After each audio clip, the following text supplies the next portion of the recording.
Mesdames et messieurs, bonsoir, bienvenue dans ce journal et merci de vous informer sur la télévision de la famille. Au sommaire de cette édition, le symposium national sur le commerce organisé ce jeudi 16 février 2023 à Ouagadougou. C'était là le titre dans ce journal. Une fois de plus, bonsoir. Ouagadougou a abrité ce jeudi 16 février 2023 le symposium national sur le commerce avec pour thème « Commerce et transformation des produits locaux, quelle dynamique pour une croissance inclusive ». Une rencontre voulue pour faciliter le dialogue entre les acteurs publics et privés du secteur du commerce au Burkina Faso. Le point de la rencontre avec Delphine Banissi et Gédéon Tapsoba. Commerce et transformation des produits locaux, quelle dynamique pour une croissance inclusive, c'est sous ce thème que les acteurs du secteur public et privé du monde du commerce réfléchissent dans un symposium à Ouagadougou ce jeudi. Dans un contexte de crise internationale due à la guerre russo-ukrainienne et à la crise sécuritaire que traverse le pays, les acteurs du monde du commerce se disent résilients. L'activité économique burkinabé est résiliente. Comme on l'a dit, vous trouvez que malgré tout, on arrive à approvisionner le pays. Malgré tout, les activités continuent d'être menées. Si vous regardez le taux de recettes fiscales et douanières, qui est essentiellement alimenté par le secteur privé, et je crois qu'il n'était pas en baisse 2022, fin 2022. D'accord. Passer en revue les paramètres du domaine afin d'identifier l'ensemble des contraintes qui minent le secteur du commerce au Burkina Faso pour y remédier, voici tout l'intérêt de ce symposium, selon le ministre en charge du commerce. C'est une rencontre d'une grande envergure qui se tient avec le concours très important de la Chambre de commerce et d'industrie du Burkina Faso, que je voudrais remercier grandement et féliciter les acteurs pour leur contribution à l'organisation de ce symposium. Et le symposium répond à une sollicitation du secteur privé qui a voulu qu'avec le gouvernement, le secteur privé, on puisse s'asseoir pour faire ce diagnostic complet du secteur du commerce. Une rencontre initiée pour faciliter le dialogue entre les acteurs publics et privés du monde du commerce au Burkina Faso selon les organisateurs de ce symposium. Le temple Emmanuel a fait une halte pour honorer ses pionniers. 3 principaux anciens ont reçu des attestations de reconnaissance et plusieurs autres présents pour leur implication dans la mise en place du dit temple. Gédéon Tapsoba, Delphine Banissi pour les détails. Honorer de tels hommes, selon Philippiens le chapitre 2 au verset 29, c'est sur cette assertion biblique que le temple Emmanuel fait une halte pour honorer 3 principaux pionniers ayant œuvré pour la mise en place du dit temple officiellement créé en 1990. Il s'agit des anciens Pierre Zané, Michel Bamogo et de la maman Micheline Yamiogo, épouse de feu pasteur Samuel Yamiogo. C'est depuis 1976 que je suis membre de l'église qui était Zorna et jusqu'aujourd'hui maintenant qui est le temple Emmanuel. Donc vraiment c'était un parcours que Dieu lui-même a guidé parce qu'il y a eu beaucoup d'adversité, beaucoup de difficultés, mais le Seigneur a toujours montré qu'il était vainqueur et qu'il était toujours avec nous. Donc c'est un parcours que je rends grâce à Dieu de l'avoir fait avec son aide et sa protection. Présentement, nous disons que selon notre travail que nous avons été honorés comme ça, je pense que c'est trop à dire. Simplement pour dire que c'est la volonté de Dieu. C'est Dieu qui a voulu qu'aujourd'hui ce soit comme ça. Mais nous n'avons rien à dire. Nous remercions beaucoup l'Église, surtout les jeunes. La ZAD, surtout l'AEC, nous remercions beaucoup. À la MEB, DINAD, tous ces composants de l'Église qui travaillent, qui font quelque chose pour Dieu, malgré que nous sommes des anciens, que nous, on ne les va pas.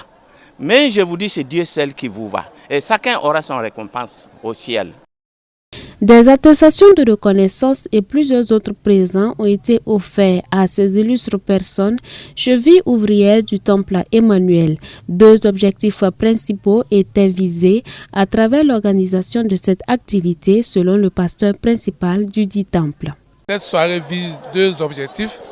D'abord, dire merci à Dieu qui nous a donné ces personnes, notamment Maman Micheline, et l'ancien Bamoro, l'ancien Zané, et qui ont été vraiment en bénédiction à l'église.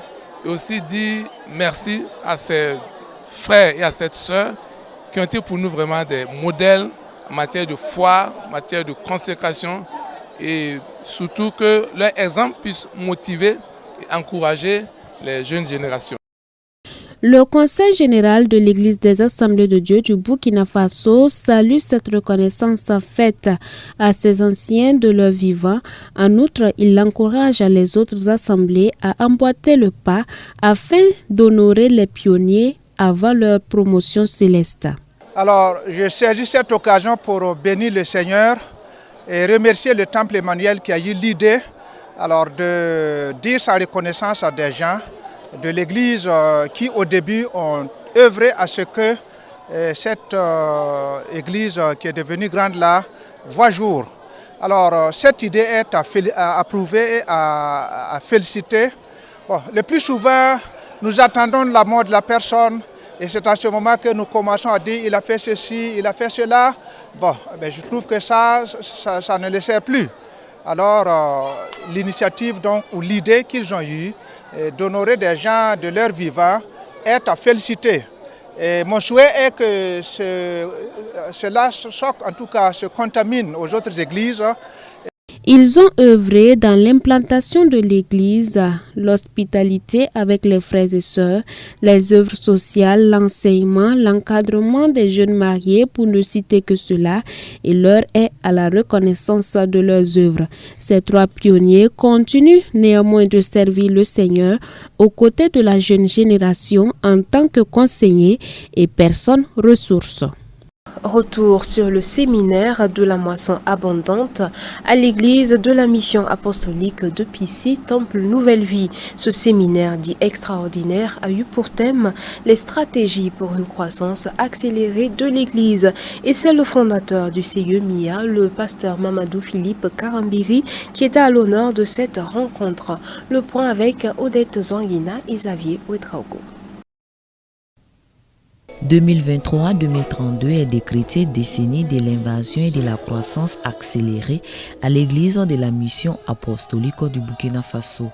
Au regard du bien fondé du thème, former les fidèles est non seulement une haute priorité aujourd'hui, mais c'est aussi une nécessité absolue pour des églises comme le Temple Nouvelle Vie. D'où la tenue justement en ce lieu de ce séminaire dit extraordinaire de formation avec l'homme de Dieu, le pasteur Mamadou Philippe Karambiri, qui a la lourde tâche d'outiller le peuple de Dieu sur les stratégies appropriées pour vivre une croissance accélérée en Christ. Nous voulons revivre encore ce que l'Église primitive a vécu. Aujourd'hui, nous prenons du prosélytisme, mais plus d'évangélisation. Les gens ne sont pas enracinés de la foi.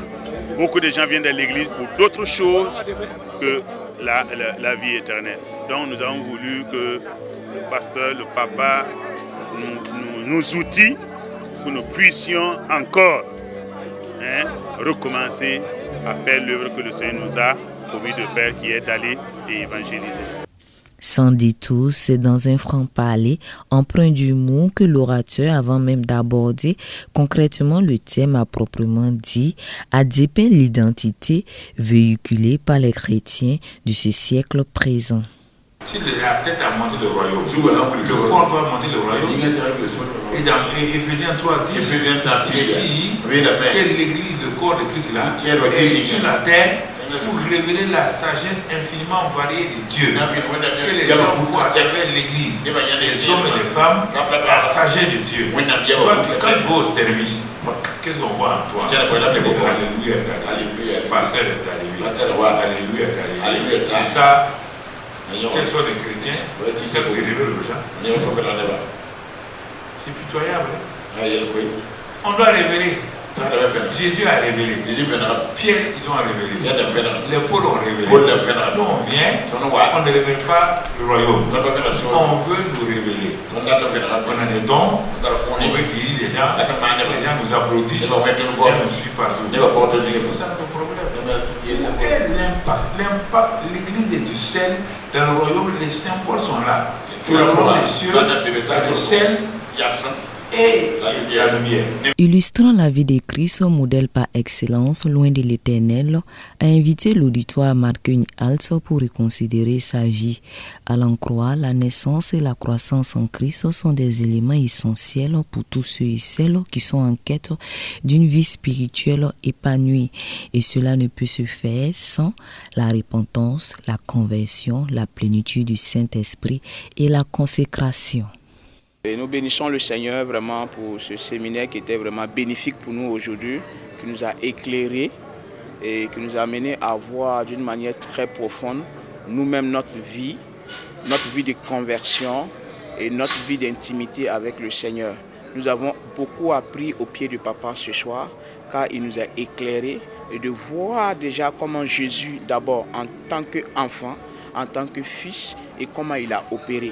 Donc cela en tant que jeunes aussi, ça nous amène à revoir les positions, ça nous amène aussi à revoir notre vie et comment nous devons impacter ce monde parce que nous sommes le sel et la lumière de ce monde. En tout cas, on remercie Dieu parce que ce qu'on a entendu, ça nous aide dans notre vie aussi pour qu'on puisse aller devant. Vraiment ce soir, on est trop contents. Si nous ne sommes pas transformés là, on ne peut pas transformer les autres. Il a commencé par dire que pour que nous puissions aller dans les stratégies, il faut que nous posions la question réellement. Est-ce que nous sommes convertis? Est-ce que nos enfants sont convertis? Quel est l'impact que nous avons envers notre entourage, avec notre famille, avec nos vies chrétiennes? Le séminaire se poursuit ici à l'église de la mission apostolique de Pissi, Temple Nouvelle Vie. Et les chrétiens qui aspirent à une véritable année de moisson abondante sont conviés à y prendre part. À présent, dans l'actualité hors de chez nous, bientôt le 36e sommet de l'Union africaine, attendu le 18 et 19 février prochain. Ce sommet qui regroupera plusieurs chefs d'État africains aura pour principal sujet l'accélération de la mise en œuvre de la zone de libre-échange continentale africaine. Au moins 35 présidents du continent seront présents samedi et dimanche prochain pour le sommet annuel de l'Union africaine, avec comme objectif cette année l'accélération de la mise en place de la zone de libre-échange. Initialement, ce marché commun qui doit réunir 1,3 milliard de personnes et devenir le plus grand marché mondial devait être effectif dès juillet 2020. Près de 3 ans après, le projet est encore au stade de balbutiement et les dirigeants espèrent lui donner un bon coup d'accélérateur lors du 32e sommet de l'UA qui se tiendra à Addis Abeba en Éthiopie en parvenant à surmonter leurs divergences. Car des réticences entourent ce projet, notamment sur le protocole de libre circulation des personnes et des biens. Certains pays rechignent à l'idée de devoir se retrouver avec des afflux importants de personnes qu'ils ne pourraient pas contrôler. De plus, si tous les pays de l'UA, à l'exception de l'Érythrée, ont adhéré à la zone de libre-échange, les discussions achoppent également sur le calendrier des réductions des droits de douane, notamment pour les pays les moins développés.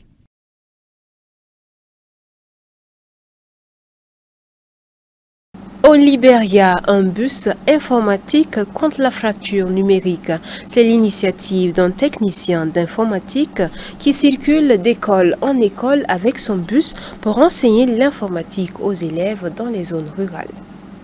Dans les zones rurales du nord du Libéria, un bus circule d'école en école pour enseigner l'informatique aux élèves. Jeremy Lloyd Cooper, un technicien de l'information et des télécommunications, a lancé le Computer Lab on Wheels, une salle informatique sur roues.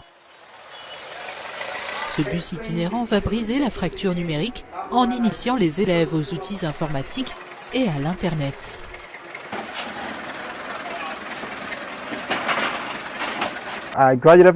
J'ai obtenu mon diplôme d'études secondaires sans connaissance de base en informatique. Je ne savais même pas allumer un ordinateur.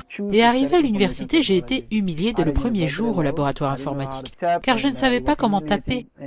Mon rêve est de pouvoir initier à l'informatique le maximum d'enfants qui terminent leurs études secondaires. Aménagé comme une véritable salle informatique, l'arrière du véhicule est conçu pour accueillir une dizaine d'écoliers qui n'ont plus qu'à s'installer le long des vitres face à des ordinateurs prêts à l'emploi pour bénéficier de leur formation gratuite. À chaque fois que nous arrivons dans une nouvelle communauté, il y a une forte implication. Les étudiants sont enthousiastes, ils veulent apprendre et souhaitent même que notre laboratoire informatique mobile les rejoigne le plus fréquemment possible. C'est une structure d'enseignement de l'informatique qui vient éclairer notre esprit sur les connaissances informatiques. Il nous aide à apprendre, à connaître l'ordinateur et à faire nos devoirs rapidement sur ordinateur. Jeremiah Lloyd Cooper s'est donné pour mission de connecter les communautés rurales en créant sa start-up New Breed Tech Hub, que le programme des Nations Unies pour le développement a financé à hauteur de $40 000. Et voilà, mesdames et messieurs, qui referme ce journal. Merci de votre constante fidélité. Excellente suite de programme sur la télévision de la famille.